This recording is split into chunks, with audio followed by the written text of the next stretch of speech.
Welcome to question number 19. Why did Prophet Muhammad ﷺ marry so many women? This is the question has been asked by every Westerner. I'll try to give a very brief 5-point answers. Polygamy was common in 7th century in Arabia, as it has been in many other cultures, and especially for a political leader.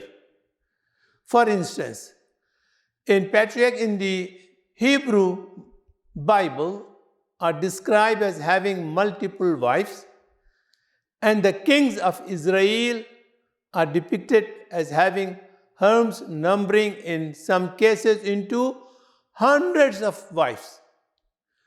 According to Muslim historian, Prophet Muhammad ﷺ's marriages were contracted to assist needy widows and divorcees, and to solidify the community of Muslims by foregoing alliances among the tribes in and around Medina.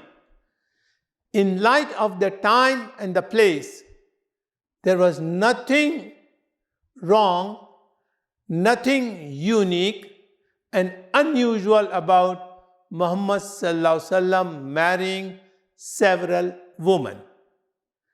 It is also worthy that he married a woman who was more than 15 years senior to him when he was young adulthood, and he remained in a monogamous relationship with her for not 5 years, not for 10 years, not for 20 years, but 25 years until the death of Khadija radiallahu anha.